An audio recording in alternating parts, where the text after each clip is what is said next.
So this dude, Dave Wells, hits me up on my Instagram DM. He's a guy who has purchased and is starting to use the Apex program. Thank you, David. And thank you to everybody who's already purchased the Apex program. I really encourage you to check it out. If you're lost, if you're feeling like you need a program to help you get guided in your fitness journey, I really do recommend the Apex program. Obviously, I'm trying to be a salesman, but I do think the program's perfectly designed no matter where you're at in your journey. If you're really advanced, if you are just beginning, and it can be done in any gym, which is something else that I really wanted to go about achieving. I realized pretty quickly, and actually David's question helped me get better understanding. You know, he's asking about the Goblet Squat. What do you do when you get to a weight that makes it uncomfortable to get kind of achieve failure around 6 reps, 4 reps, because the dumbbells are so heavy? And then I realized, like, a lot of gyms, most gyms probably don't have super heavy dumbbells, because I'm biased by working out at like super meathead gyms for the last 20 years. And it got me to thinking, like, okay, let me take some time to not only detach myself from my experience and my level of kind of fitness physically, but also my experiential stuff when it comes to how I go about being inside the gym. All right, so David was having a problem getting heavy enough dumbbells up without hurting his biceps or his forearms and stuff.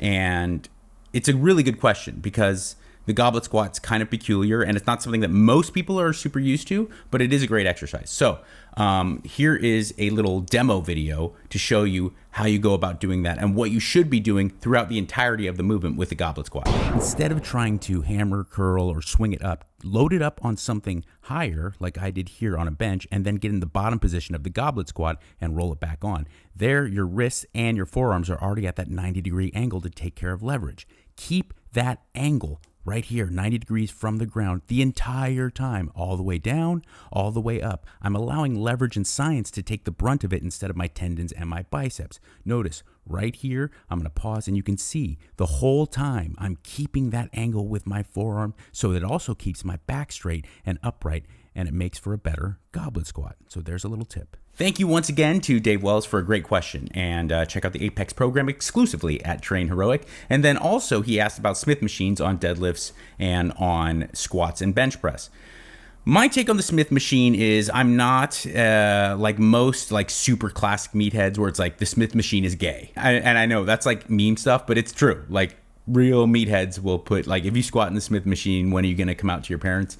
I'm not that guy, because look, some of the greatest physiques squatted in the Smith machine because of just the way their biomechanics are. The squat and the deadlift are so extraordinarily dependent on the way that your body is built. They really are. One of the main reasons why I didn't include barbell back squat and then the deadlift on my Apex program is not because they're not good. It's not because they're not useful. It's because there's far too much variety. There's no way, there's no reason, there's no meaningful reason why you can't do chin-ups. There's no meaningful reason why you can't do incline dumbbell press. There's no explanation. I don't care if you're short, fat, big, naturally gifted, naturally strong, naturally weak, tall, lanky, stocky. There's just no reason all the exercises I picked can't be done. So the deadlift, if you have extraordinarily long limbs and a short torso, you're just going to be good at it. Okay, that's just the way it is. The leverage, the way you're set up. If you have short legs but long arms and a long torso, you're going to be good at it. And it's going to be easy for you to get into a position where you're not compromising your lumbar. And if you are built differently, if you're built like me, deadlifting is not going to come that easily. Squatting kind of always came easily to me. I never really hurt myself squatting, even when I was going heavy and really pushing myself. I had always had pretty good dorsiflexion and ankle and knee mobility, and I'm not particularly tall. I don't know, it just works out. So there's a lot of factors when it comes to squatting and deadlifting.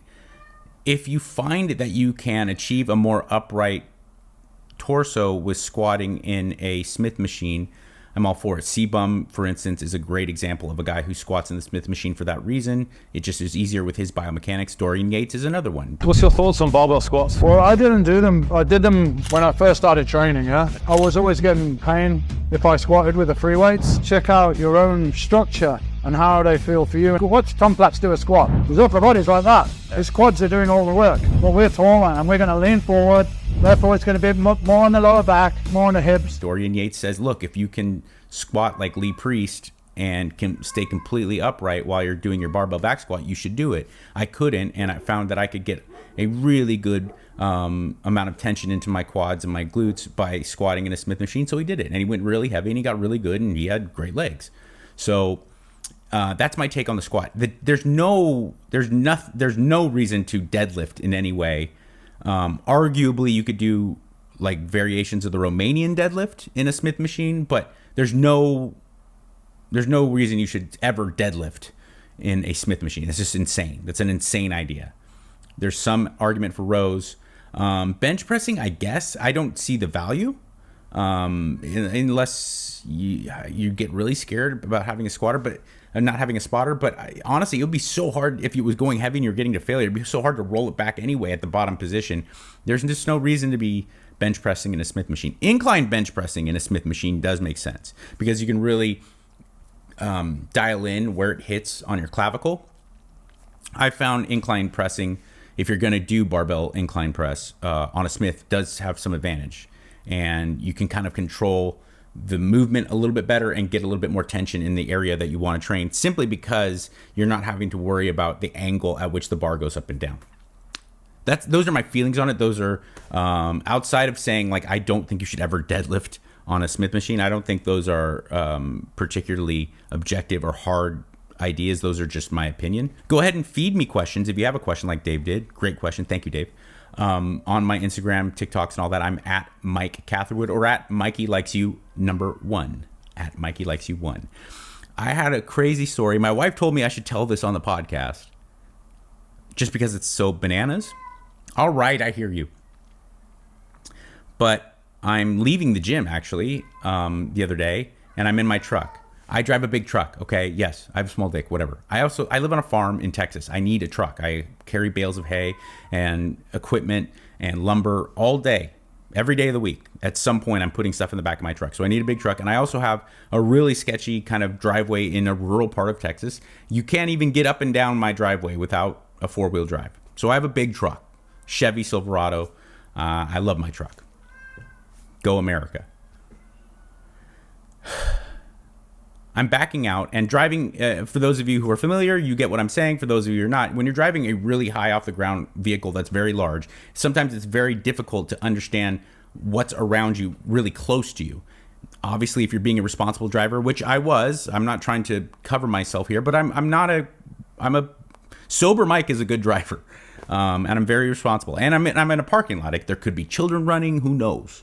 So I'm backing out. I'm being very cognizant of my side view mirrors, my rear view, and I'm looking and I'm making sure that things are. I'm going very slow, and I'm turning to kind of back out so I can get an angle to drive away. As I slowly am going like this, I hear, and I'm like, that doesn't sound right. So I put it back in drive, and I get out of the car and I look, and I have hit the car next to me very lightly and not caused noticeable damage, but I have hit it with my tire actually in my big lifted truck. And the reason I couldn't see the car was because it was so low to the ground. Because it was a Lamborghini Aventador. This is 100% true. And of course, when you hit, I'm guessing, $300,000 car, you at least entertain the idea for a second of driving away, hoping nobody saw. And there was, like I said, it wasn't like I smashed the door and it was probably a scratch. I didn't even take time to investigate. I just went, oh my God. Oh my gosh, I just hit a Lamborghini Aventador. And it seemed like it was lasting minutes, but it was lasting seconds. I'm saying to myself, are you that guy? Are you that guy who's going to just pretend like you're not responsible for this, that it wasn't your fault, and not take ownership of it? Or are you going to fess up? when you make a mistake. And I've gone on all these rants about authenticity and mea culpa, and how no one ever brings up Jason Giambi with steroid scandal, because he was the one guy in Major League Baseball who was like, yeah, I did it. I cheated. I'm sorry. I felt a lot of pressure, and I hope you can forgive me. And then everybody forgot about him. So I'm like, dude, don't be that guy. And I went back in, got my keys out of my truck, turned it off, and I walked inside the gym and and I'm looking for the owner of the car. And finally, I go, is that your Lamborghini? Yeah, it is. And I said, no, I'm just going to come right out with it. I backed into it. I'm really sorry. The side of my tire scraped it, and I'm really sorry. And you have an idea in your head of Lamborghini owner. Like, I thought he was going to be a total douche. He was the nicest guy ever. And he goes, hey, mistakes happen, man. Thank you for coming and fessing up. And I was like, oh, whew. So and there was a little bit of damage, and I gave him my insurance. I gave him my ID. It was actually his wife took pictures of my insurance, my ID and license plate and everything. And I'm like, I just can't express how sorry I am. I wish I didn't make this mistake, but I made this mistake, and I'm really sorry, But I was just shooken up. And he said, dude, it actually means a lot, because this is the second time someone's hit it within the last 30 days, and the last guy didn't have the manhood to come up and actually fess up, or I'm guessing a guy. The last person who did it didn't have the guts to come up and fess up. So it means a lot that you didn't even think about doing that. And I kept quiet about the fact that I definitely thought about it, but I didn't do it. And so that happened. It made me feel a little bit better just from like a consciousness standpoint, but I still was really shaken up, because I realized how dangerous it is being in this big vehicle. Call my wife, talk to my wife. She's calming me down, dealing with it, but I'm feeling very shaken up, The stakes of driving, you forget. So then about an hour goes by, and I change my clothes and I go to jiu-jitsu.